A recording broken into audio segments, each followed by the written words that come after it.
আসসালামু আলাইকুম friends, welcome to my YouTube channel today's world.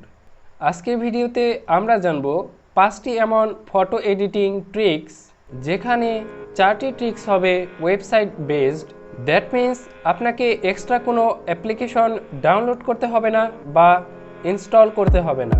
আনন্দের সংবাদ, আমাদের অনেকের ফোনেই ইন্টারনাল মেমোরি শর্টেজ বা ডিভাইস কম্প্যাটিবিলিটি এর জন্য বড় সাইজের ফটো এডিটিং অ্যাপসগুলো ইনস্টল করা সম্ভব হয়ে ওঠে না, আর এর কারণে মাঝে মধ্যে আমরা মনে মনে যা বলি ও শিট।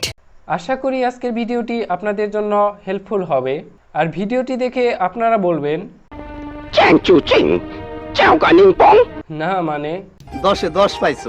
সো চলুন আজকের ভিডিওটি শুরু করা যাক।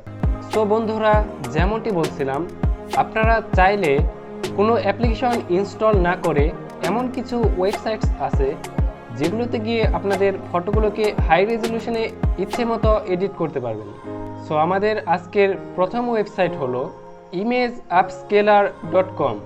অনেক সময় আমাদের সাথে এমন হয় যে আমাদেরকে ইমোতে বা হোয়াটসঅ্যাপে কোনো ফটো পাঠানোর পর সেটির রেজলিউশন অনেকটাই কমে যায় এবং ছবির কোয়ালিটিতে অনেক ঘাটতি দেখা যায়। সো এমন অবস্থায় ছবিটির কোয়ালিটি আপস্কেল করতে আপনাদেরকে সহায়তা করবে ইমেজ আপস্কেলার।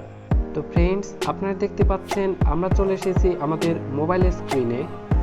ওয়েবসাইটগুলো অ্যাক্সেস করতে হলে আপনাদেরকে যেতে হবে আপনাদের ফোনের ক্রোম ব্রাউজারে। ক্রোম ব্রাউজারে আসার পর সার্চ বক্সে আমরা টাইপ করব ইমেজ আপস্কেলার এবং সার্চ করব। এরপর উপরে আপনারা দেখতে পাচ্ছেন imageupscaler.com।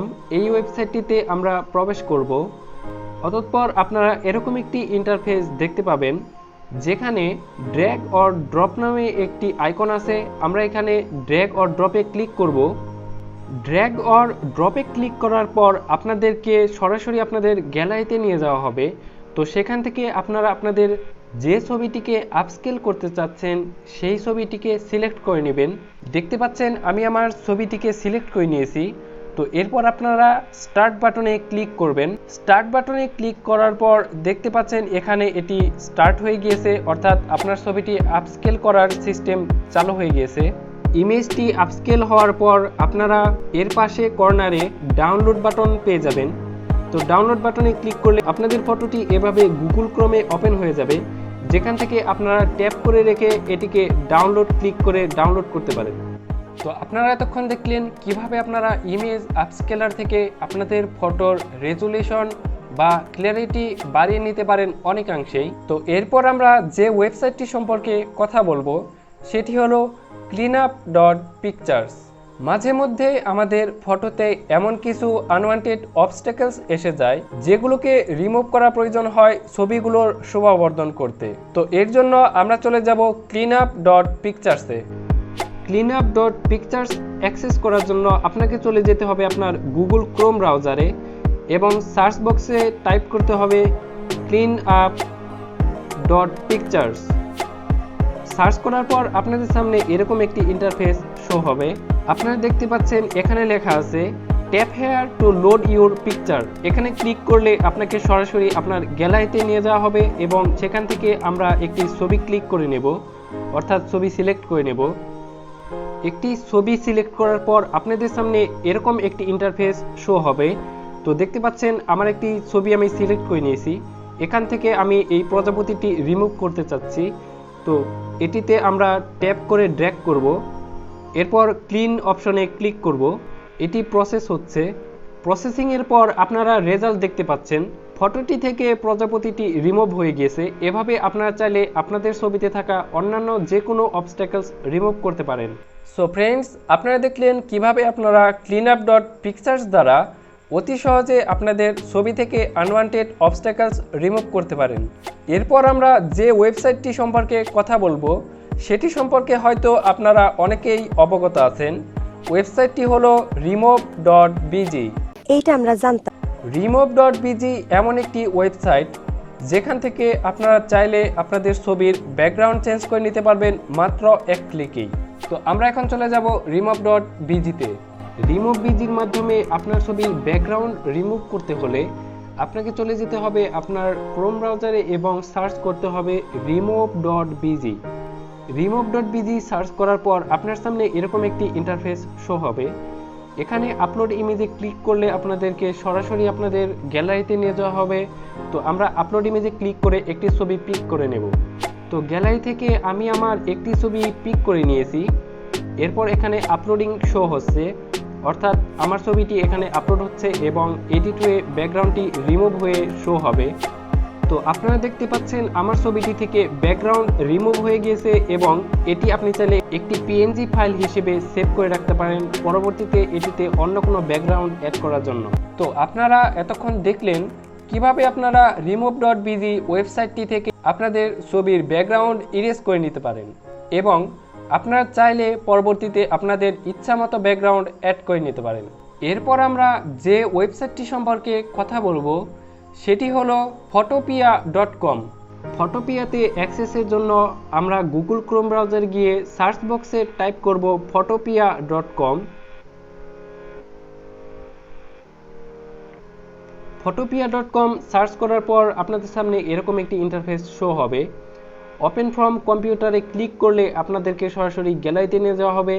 তো আমরা গ্যালারি থেকে একটি ছবি পিক করে নেব, অথবা আপনারা চাইলে এখানে সরাসরি পিএইচডি টেমপ্লেটস ইম্পোর্ট করতে পারেন এবং নিচে আরও কিছু অপশনস আছে দেখতে পাচ্ছেন psd.ai.xd.sketch.pdf.xcf র এনি, অর্থাৎ এইসব ফাইল আপনি এখানে ইম্পোর্ট করতে পারবেন। তো গ্যালারি থেকে আমরা একটি ছবি পিক করে নিয়েছি এবং এখানে আপনারা দেখতে পাচ্ছেন হুবহু কম্পিউটারের ফটোশপটি ওপেন হয়ে গিয়েছে। আপনারা যারা ফটোশপ ইউজ করেন তারা বলতে পারবেন এটিতে কোনো ভিন্নতা নেই, বিন্দুমাত্র ভিন্নতা নেই। এখান থেকে আপনারা ফটোশপ ইউজ করতে পারবেন কম্পিউটারের মতো করে। আপনাদের সুবিধার্থে সবগুলো ওয়েবসাইটের লিংক দেওয়া থাকবে আমাদের ভিডিওর ডেসক্রিপশন বক্সে, সেখান থেকে আপনারা সরাসরি ক্লিক করে সবগুলো ওয়েবসাইটে অ্যাক্সেস করতে পারবেন। আমাদের ৫ম নম্বরে রয়েছে একটি অ্যাপ যেটির মাধ্যমে আপনি আপনার যে কোনো ছবিকে যে কোনো সাইজে কনভার্ট করতে পারবেন মুহূর্তের মধ্যেই। তো অ্যাপটি ডাউনলোড করতে আপনাদেরকে চলে যেতে হবে আপনাদের প্লে স্টোরে এবং সার্চ করতে হবে photo and picture resizer. Search করার পর এই অ্যাপটি আপনারা ইনস্টল করে নেবেন। যেহেতু আমার অ্যাপটি ইনস্টল করা আছে সো আমি এটিকে সরাসরি ওপেন করব। অ্যাপটি ওপেন করার পর আপনাদের সামনে এরকম একটি ইন্টারফেস শো হবে, যেখানে সিলেক্ট ফটোসে ক্লিক করলে আপনারা একটি ছবি গ্যালারি থেকে পিক করতে পারবেন। টেক ফটোতে ক্লিক করলে আপনাদের ক্যামেরা ওপেন হয়ে যাবে এবং আপনারা একটি ছবি তুলে সেটিকে এডিট করতে পারবেন এবং নিচে রিসাইজ ফটোসে ক্লিক করলে আপনারা কতগুলো ফটো রিসাইজ করেছেন সেগুলো দেখতে পারবেন। এখান থেকে আমরা সিলেক্ট ফটোসে ক্লিক করে গ্যালারি থেকে একটি ফটো পিক করে নেব। তো আপনারা দেখতে পাচ্ছেন গ্যালারি থেকে আমি এই ছবিটি ক্লিক করে নিয়েছি, যেটির সাইজ 17.8 মেগাবাইট। তো এটিকে আমরা রিসাইজ করব 1 MB-তে। তো এর জন্য আমরা নিচে রিসাইজ বাটনে ক্লিক করব। রিসাইজ বাটনে ক্লিক করার পর নিচে যাব। নিচে যাওয়ার পর দেখতে পাচ্ছেন আপনারা চাইলে 100 KB, 500 KB, 1 MB, 2 MB বা এরকম সাইজগুলো দিতে পারেন ছবিটির। তো আমরা এটিকে 1 MB-তে এডিট করে নেব। আমাদের ফটোটি রেডি হয়ে গেছে এবং এটির বর্তমান সাইজ 1017 KB। সো এই অ্যাপটি ইনস্টল করে আপনাদের যে কোনো বড় সাইজের ছবিগুলোকে আপনারা চাইলে ছোট সাইজ করে নিতে পারেন। তো আপনারা দেখলেন আজকের 5টি ওয়েবসাইট যা কিনা আপনাদের ফটো এডিটিংকে অত্যন্ত সহজ করে তুলবে। এবং আমি জানি ভিডিওটি দেখার পর আপনারা অলরেডি বলতেছেন এত বড় একজন সমাজসেবকের কথা আমাদের দেশবাসীকে জানানো কর্তব্য। সো আজ এই পর্যন্তই। ভিডিওটি যদি আপনাদের ভালো লাগে তাহলে হ্যাঁ গাইস, লাইক, টমেটো, সাবস্ক্রাইব তাড়াতাড়ি করো। স্যারের অনেক সময় নষ্ট করেছেন, আজকের মতো আপনারা আসুন।